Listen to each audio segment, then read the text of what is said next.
আগে আমাদেরকে গুরুচরণ আশ্রয় করতে হয় গো, কেননা গুরু ছাড়ি গোবিন্দ ভজে, কথা সকলেই জানি। গুরু ছাড়ি গোবিন্দ ভজে, সেজন্য নরকেতে মজে। গুরুচরণ আশ্রয় করতে হবে, কিন্তু কাউকে বললে বলে দূর, এখন সময় হয়েছে না। আবার যদি কেউ একটু অল্প বয়সে, এই যে নাম শুনতে অনেক ছোট ছোট আমার ভাই বোনেরা আসে, অনেক অল্প বয়সী মায়েরা আসে, বাবারা আসে, অনেকে বলে কিরে এখন থেকে কণ্ঠে মালা পড়েছিস, তিলক করেছিস, হরিনাম শুনছিস, এত অল্প বয়সী সাধু হয়ে গেলি, বলে অনেকে বলে। তাদের বলতে হয়, ওগো আমি এত অল্প বয়সে কেন সাধু হয়েছি জানো? কেন হয়েছে সাধু এত অল্প বয়সে? না, আমি অল্প বয়সে সাধু হয়েছি এই জেনে যে পথ অনেক দূরের গো। কি বলছে? পথ অনেক দূরের, দূরের পথ যেতে গেলে সকাল করে না বেরোলে গন্তব্যে পৌঁছাবো কি করে? রাধে রাধে। যখন কাউকে গুরুচরণ আশ্রয় করতে বলবে, দেখবে এক কথা, দূর এখন সময় হয়েছে নাকি, আর একটু সময় হোক, সংসার করি, দু চারটি ছেলে পুলে হোক, আদর যত্ন করে বড় করি, তাদের বিয়ে থা দিই, নাতি নাতনি নিয়ে একটু আদর যত্ন করবো না, তারপরে দেখা যাক। এ কথা শুধু আপনি নয়, যিনি বীর ব্রহ্মচারী স্বামী বিবেকানন্দ, তিনিও এ প্রশ্ন করেছিলেন ঠাকুর। যখন ঠাকুরের কাছে গিয়েছে, ঠাকুর ও লরেন এলি, নরেন তো বলতেন না, বলতেন লরেন। লরেন এলি? হ্যাঁ ঠাকুর। তা কিছু বলবি বাবা? না, বলছিলাম আমি একটু মাকে ডাকতে চাই। বাহ, সে তো ভালো কথা, মাকে ডাকবি, কিন্তু লরেন মাকে ডাকবো বললেই তো আর ডাকা হবে না রে। না কেন মাকে ডাকা হবে না কেন? না, মাকে ডাকতে গেলে যে আগে এই মধ্যস্থ গুরুচরণ আশ্রয় করতে হবে। আর যেই বলেছে স্বামী বিবেকানন্দ, তখন বলছে দূর দূর একটু মাকে ডাকবো, তো তা ওই আবার মধ্যস্থ গুরুর কি প্রয়োজন? এই প্রশ্নটা ঠাকুরকে ছুড়ে দিল। তা ঠাকুর তার তর্ক করতেন না, তেনাকে সবাই মূর্খ বলতেন, কিন্তু তিনি তো মূর্খ নন, তিনি ছিলেন সাক্ষাৎ বেদান্ত। কি অপূর্ব অপূর্ব কথা বলতেন তিনি। তিনি সকলকে বলেছেন, ওরে এত চিন্তা করছিস কেন? এক হাতে কাজ করবি আর এক হাতে তার চরণটাকে জড়িয়ে থাকবে, আর যখন কাজ মিটে যাবে তখন দু হাত দিয়ে তার চরণটাকে জড়িয়ে ধরবে। কেন জানিস? শুধু যদি বনবন বনবন করে ঘুরতে থাকিস, ও যে মাথা ঘুরে পড়ে যাবি রে, পড়ে যাবার ভয় থাকবে। কেন? শুধু যদি বনবন করে ঘুরিস, মাথা ঘুরে পড়ে যাবার ভয় থাকবে, কিন্তু একটা যদি খুঁটি ধরে ফেলিস, তাহলে কিন্তু আর যতই বনবন করে ঘুরিস না কেন, পড়ে যাবার আর ভয় থাকবে না। রাধে রাধে। হ্যাঁ, তা ঠাকুর তার কোনো তর্ক করতেন না, তিনি হচ্ছেন সাক্ষাৎ বেদান্ত। যা কথা বলে সব অমৃত বরিশন হয়। একটা গ্রন্থ আমরা পাই না, রামকৃষ্ণ কথামৃত, যা কথা বলেছেন সব অমৃত হয়ে ধরা আছে ওই গ্রন্থের মধ্যে। তা ঠাকুর বলল, লরেন হ্যাঁ বলো বলো। না, ওই মায়ের ভোগ রান্না হচ্ছে, ওখান থেকে একটু আগুন নিয়ে আয় তো বাবা, একটু আগুন নিয়ে আয়। মনে মনে ভাবলো, কি জানি বাবা এখন আগুন কি করবে, তা বলছে যখন যাই। তা মায়ের ভোগ রান্না হচ্ছে, সেখান থেকে গিয়ে একটা জ্বলন্ত কাঠ ধরে নিয়ে এসেছে। এই নাও ঠাকুর আগুন। ঠাকুর তাকিয়ে আছে, কি ব্যাপার এমন করে তাকিয়ে আছো যে? আগুন চাইলে আগুন নাও। তখন ঠাকুর বলছে, ও লরেন, তোকে তো আমি আগুন চেয়েছি, তোকে তো আমি কাঠ চাই নাই, তা তুই কাঠ কেন নিয়ে এসেছিস? আরো রেগে গেছে। তোমাকে লোকে এমনি এমনি পাগল বলে না, তুমি সত্যি পাগল। আগুনটাকে হাতে করে ধরে নিয়ে আসবো, হাত জ্বলে যাবে না, পুড়ে যাবে না? ও লরেন, রেগে যাচ্ছিস কেন? হ্যাঁ, রাগ করবো না, আগুনটাকে হাতে করে ধরা আনা যায়, হাত জ্বলে যাবে, পুড়ে যাবে। বললো, ও লরেন, রাগ করলে হবে? যে প্রশ্ন করেছিস, যে প্রশ্ন করেছিস ওই প্রশ্নের উত্তর ঠিক পেয়েছিস কিনা দেখ না রে। তখন চোখ চোখছে, কি বলছে? শোন লরেন, আগুনকে যেমন শুধু হাতে ধরে আনা যায় না, হাত জ্বলে যাবে, পুড়ে যাবে, তার জন্য একটা মধ্যস্থ পাত্রের প্রয়োজন হয়, ঠিক তেমন আমার মাতৃচরণে ভগবত চরণে পৌঁছাতে গেলে ওই মধ্যস্থ পরম দয়াল শ্রী গুরুর প্রয়োজন হয়নি। তাই অত সোজা না, গুরুচরণ আশ্রয় করতে হবে। কেন? না হলে কে দেখাবে এই যে এইখানে গোড়া আর এইখানে শেষ, এইটুকুই তো নয়। তবে গুরু করতে গেলে পরে একটু জেনে করবেন। কেন? গুরু করো জানকে, পানি খাও ছানকে। গুরু একটু জেনে করতে হয়। রিভাবটাকে আরেকটু কমিয়ে দাও তো বাবা, ব্যাখ্যা শুনে। রিভাবটা অনেকটা হচ্ছে। হ্যাঁ, গুরু করো জানকে, পানি খাও ছানকে।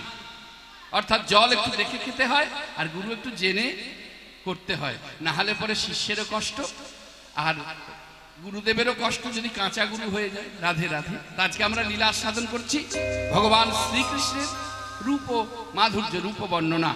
অর্থাৎ এই কীর্তনটা হচ্ছে রূপ কীর্তন। ভগবানের গুণের কথা হলে পরে গুণ কীর্তন, হ্যাঁ, আর ভগবানের রূপের কথা হলে রূপ কীর্তন। যেমন ভগবানের গুণের কথা আমি গাইছি না, যেমন রাধারানী, আপনারা রসদগার শুনেছেন, আমার বধূ সে পরশমণি, হ্যাঁ, সে অঙ্গ পরশে এ অঙ্গ আমার সোনার বরণখানি। এই যে পদটি রয়েছে এখানে আমার ভগবানের গুণের কথা বলা হচ্ছে। আর আজকে যে লীলা আমরা আস্বাদন করছি এটা হচ্ছে ভগবানের রূপের কথা। তাই গৌরচন্দ্রিকাতে আমাদের পদকর্তা কি অপূর্ব পদ একটি দান করলেন। কি বলছে? দামিনী দাম দমন রুচি দর্শনে দূরে গেও দর পক্ষীদা, দূরে গেও দর পক্ষীদা। কি লটাপটি হচ্ছে, গানে ব্যাঘাত ঘটিও না গো। রাধে রাধে। তো যাক, মাঝে মাঝে সুতো ছিঁড়বে, সুতো ছিঁড়লে পরে যেমন জোর দিতে গেলে একটা গিট দিতে হয়, এই নামের সুতো যদি ছিঁড়ে যায় তাহলে পরে সেটাকেও জোর দেওয়া যায়। সেটাকে জোর দিতে গেলে বাবাদের হরিধ্বনি আর মায়েদের উলুধ্বনি চাই। দেখি একবার, নিতাই গৌর হরি বল, হরি বল, জয় জয় শ্রী রাধে রাধে। তাই লক্ষ্য করে দেখুন, দামি অর্থাৎ আকাশের বিদ্যুৎকে বলছে। ওই বিদ্যুতের এমন জ্যোতি দেখবেন, একবার যদি বিদ্যুৎ চমকায় তাহলে আমরা যদি সেই বিদ্যুৎকে দেখি আমাদের চোখে ধাঁধা লেগে যায়। কিন্তু সেই বিদ্যুতের রূপেরও এমন অহংকার ছিল, সে অহংকার দূরে গেল আমার গৌর রূপে নয়ন দিয়ে। কেননা ওই রকম শত শত বিদ্যুৎকে একত্রিত করলে তার যে রূপের জ্যোতি বাহির হয়, সে জ্যোতিকেও হার মানিয়েছে আমার গৌর রূপ মাধুর্য। দামিনী দাম দমন রুচি দর্শন দূরে গেও দরপকিদা। অর্থাৎ কামদেব মদনের এমনই রূপ, সেই রূপে তার এত অহংকার। আপনারা জানেন মদনকে সৃষ্টি করেছিলেন আমাদের সৃষ্টিকর্তা ব্রহ্মা। মদনকে সৃষ্টি করেছিলেন খুব রূপবান করে, এবং 5টি বাণ দিয়েছিলেন। মদন মাদন শোষণ স্তম্ভন সম্মোহন 5টি বাণ দিয়েছিলেন। আর বাণগুলি রাখার জন্য যে তুনটি দিয়েছিলেন, সেই তুনটি হচ্ছে নাম হচ্ছে অক্ষয় তুন। তা মদন নিজের রূপে এমনই অহংকার, আমাদের জগৎকে এক বাণে জর্জরিত করে রেখেছে। 5 বাণ নিতে হয়, এক বাণেতে সারা জগৎ একবারে কি বলবো পরাজিত হয়েছে। একে একে সবাইকে পরাস্ত করেছে মদন। কিন্তু আমার গৌর রূপে নয়ন দিয়ে যেই না একটি একটি করে বাণ নিক্ষেপ করেছে, অন্যান্য দিন বাণ নিক্ষেপ করে বাণ এসে আবার তুনে ফিরে চলে আসে, কিন্তু আজকে বাণ আর ফিরে আসছে না, আমার গৌর চরণে গিয়ে পুষ্প হয়ে গৌর চরণে শরণ নিচ্ছে। বা মদনের তুন শূন্য হয়ে গেল, শেষে মদন আবার গিয়ে আমার গৌর চরণে শরণ নিলেন। তাই বলছে দামিনী দাম দমন রুচি দর্শন দূরে গিয়ে দরপকিদা। ওগো শোনকু সুমা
কোন গনইতে পাতার অরুণ সন্তান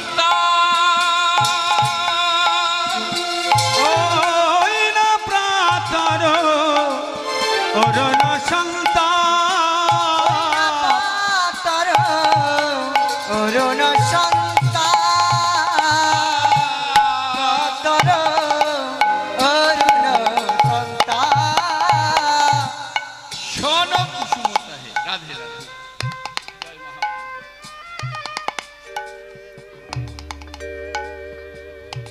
অর্থাৎ মায়েরা, আপনারা সোন ফুল দেখেছেন তো?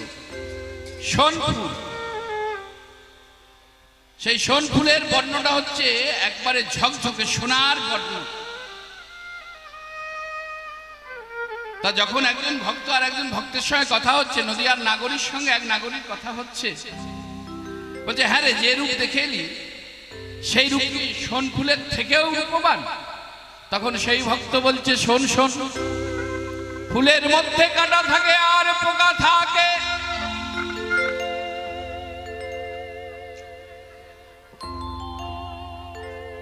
ফুলের মধ্যে কাঁটা আছে আবার পোকা আছে। এখন এই দিকের মায়েদের জিজ্ঞাসা করি আস্তে আস্তে, কোন ফুলে কাঁটা থাকে গো? হরি বল। কোন ফুলে কাঁটা থাকে? বলছে গোলাপ ফুলে। মানে গোলাপ নিয়ে বেশি কালচার তো আমাদের। প্রথম কথাই হচ্ছে ফুলে কাঁটা থাকে না, কাণ্ডেতে কাঁটা থাকে। গোলাপ ফুলেও কাঁটা থাকে, মানে কাণ্ডে, আবার পদ্ম ফুলেও থাকে, তাই না?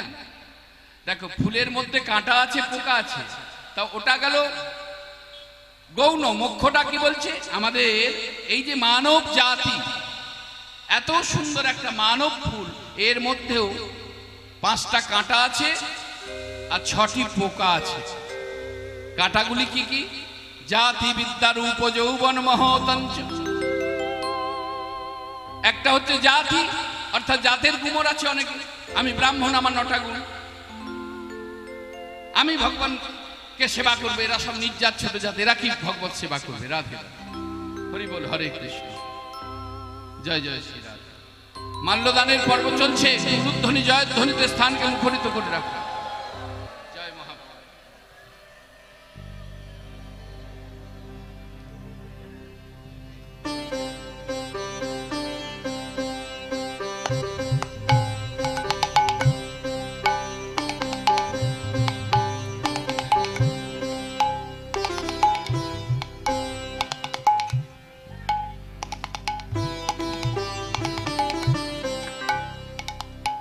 রাধে রাধে। তাহলে যেখানে ছিলাম, সেই কাঁটার মধ্যে যে প্রথম কাঁটাটি হলো জাতির অহংকার। আমি ব্রাহ্মণ, আমার 9টা গুণ। কেউ বলছে আমি বৈষ্ণব, আমার 10টা গুণ। কিন্তু এখানে মহাজন বলছে, শোনো, জাতি শ্রেষ্ঠ হইলে যদি গোবিন্দ মিলিত, তাহলে তেতাজুরে হোক চণ্ডাল, সে তো চণ্ডালের ছেলে ছিল, সে তাহলে ভগবান কি করে লাভ করলো? তাহলে জাতের গুমর করে লাভ নেই, জাতিতে ভগবানকে পাওয়া যায় না। তাহলে সেটাকে আমাদের ঈশ্বর চরণে নিবেদন করতে হবে। যেমন 5টি দ্রব্য লাগে পূজা করতে, ভালো করে শুনে না। গন্ধ, পুষ্প, ধূপ, দীপ আর নৈবেদ্য। গন্ধ মানে চন্দন, পুষ্প মানে ফুল, ধূপ মানে ধূপকাঠি, দীপ মানে প্রদীপ, আর নৈবেদ্য মানে ফল উপাচার দিয়ে যে সাজিয়ে দিই। কিন্তু এমনই তো ভক্ত আছে যার এই জগৎ সংসারে এমনই দারিদ্রতা, এমনই অভাব, সে তো 5টি দ্রব্য দিয়ে আমার ভগবানকে সেবা দিতে পারবে না। তখন বৈষ্ণবের কত করুণা। বৈষ্ণব ঠাকুর বলছে, তুমি যদি 5টা দ্রব্য দিয়ে না দিতে পারো, না দাও। তুমি সারাদিন একটা ফুল জোগাড় করতে পারবে না? বললো একটা ফুল হলেই হবে। বললো হ্যাঁ। শুনে নাও মায়েরা, বলছে একটা ফুল যদি ভগবত চরণে নিবেদন করো তাহলেই পূজা হয়ে যাবে।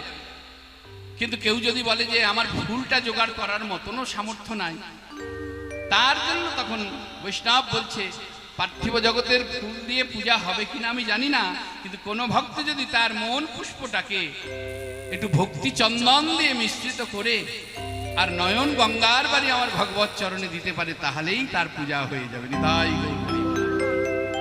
তার আর কোনো কিছু লাগে না। কিন্তু এখানে কথাটা হলো, 5টি দ্রব্য দিয়ে যেমন ভগবানকে সেবা দিতে হয়, তোমার সর্বকিছু 5টি করে আছে। দেখো, সেই 5টি করে দ্রব্যকে ঈশ্বর চরণে নিবেদন করে। তার মধ্যে প্রথম হচ্ছে জাতি। জাতের গুমর করো না, জাতের গুমর করো না, কারণ জাতিতে ভগবানকে পাওয়া যায় এই ধারণাটা আপনার আমার ভুল। কেননা তাহলে সেই গোহক চণ্ডাল, একটা উদাহরণ দিলাম যে গোহক চণ্ডাল সে ভগবানকে লাভ করেছে। রাধে রাধে। জাতি গেল। বিদ্যা, কেউ যদি মনে করে আমার অনেক লেখাপড়া জানা আছে, আমার মধ্যে অনেক পাণ্ডিত্য আছে, আমি 4 বেদ পাঠ করেছি, আমি 6টা দর্শন জয় করেছি, আমি ভগবানকে লাভ করব, সেখানেও কিন্তু তার সেটা ভুল ধারণা। কেন না, সেখানে নয়নানন্দ যিনি পদকর্তা তিনি বলেছেন, শোনো একটা কথা বলি, শোনো, 4 বেদ ষড়দর্শন যদি করো অধ্যয়ন, সো যদি আমার গৌর নাহি ভজে। অর্থাৎ আমরা তো কলির অবতার বা অবতরী রূপে এসেছেন আমার গৌর হরি, আমরা যদি গৌরচরণ সার না করি, গৌরকে ভজনা না করি, বলল তোমার ওই বেদ বিদ্যা যেমন একটা অন্ধের সামনে একটা আয়না নিয়ে গিয়ে যদি বলা হয়, ওরে অন্ধ তোর বদনটা কেমন দেখাচ্ছে দেখতো, যেমন তার ওই আয়নাতে কোনো কাজে লাগে না। অন্ধের কাছে আয়না ধরলে তার কাজে লাগবে? লাগবে না। ঠিক তেমন তার বেদ বিদ্যা, সে যতই পাণ্ডিত্য থাক না কেন, তার মধ্যে যদি ভক্তি না থাকে, তার মধ্যে যদি আমার গৌর সেবা না থাকে, তার মধ্যে যদি দয়া না থাকে, মায়া না থাকে, সে যদি আমার ঈশ্বর চরণে অভিভূত না হয়, বলল তার বেদ বিদ্যাটা অন্ধের দর্পণে নেয়। কিন্তু আবার একজন ব্যক্তি সে কিচ্ছু জানে না, লেখাপড়াটা কি জিনিস তাই জানে না, কিন্তু সে আমার গৌর চরণকে সার করে বসে আছে।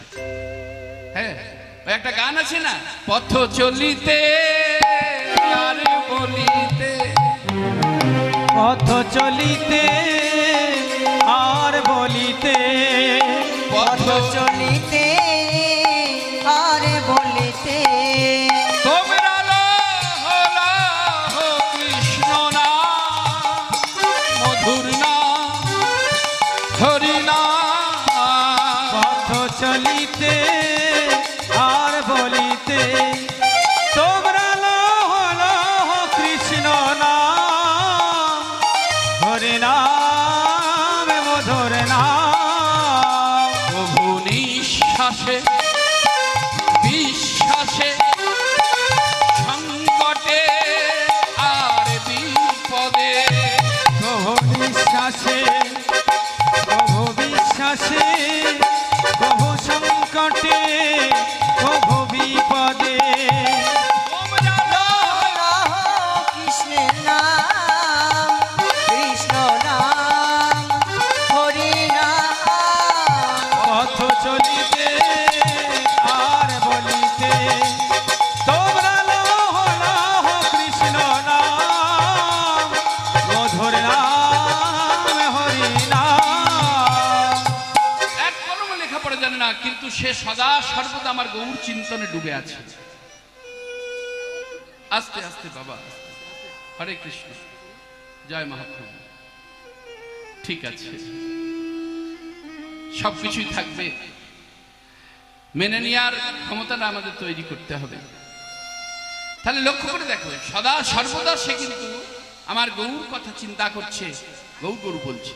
কিন্তু আজকে আমাদের জীবনে লক্ষ্য করে তাকিয়ে দেখো, এসব চিন্তা কার মধ্যে আছে?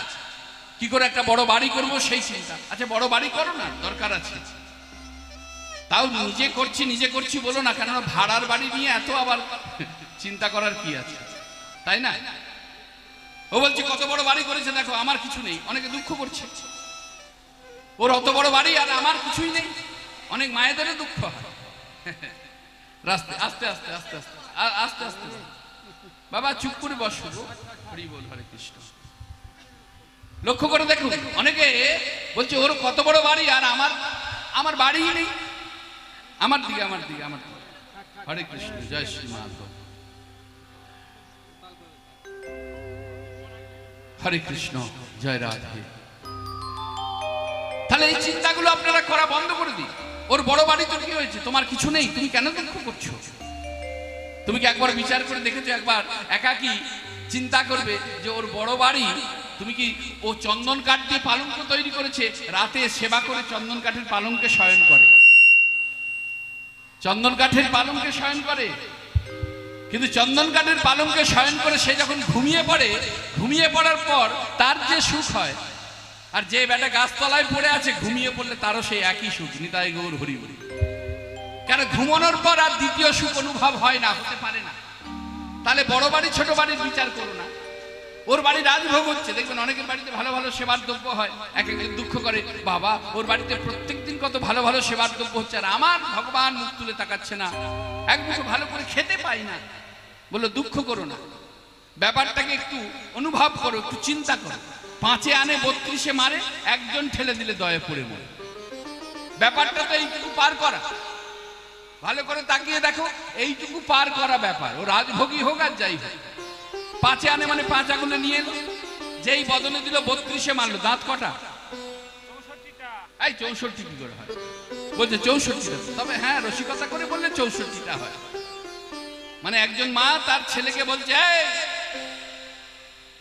মেয়েরে তো 64 পাটি দাঁত ভেঙে দেবে। পাশেই ওর বাবা ছিল, বলছে হ্যাঁ গো, এতদিন জেনে এলাম 32 পাটি দাঁত, আর তুমি 64 পাটি বলছো, কোথায় পেলে? বলো ওই যে মাঝখান থেকে তুমি নাক গলাবে, ওই জন্য বাপ বেটার একসঙ্গে বলে দিয়েছি। নিতাই গৌর হরি বলো হরে কৃষ্ণ। হ্যাঁ, তা যাই হোক, তাহলে 5 আগুনে নিয়ে এলো, যেই বদনে দেয়া হলো 32 মারলো, মানে 32টা দাঁতে করে চিবালো। একজন ঠেলে দিলে, অর্থাৎ ওটা চামচ বা আঙুল দিয়ে ঠেললে যাবে না, যতক্ষণ না আপনার জিহবা, ওই একজন জিহবা যেই ঠেলে দিল, যেই এলা হয়ে গেল, মানে পার হয়ে গেল, উদর পরিপূর্ণ, মানে গোদা বাংলায় পেট ভরে গেল, মানে রাজভোগ সেবা করছে।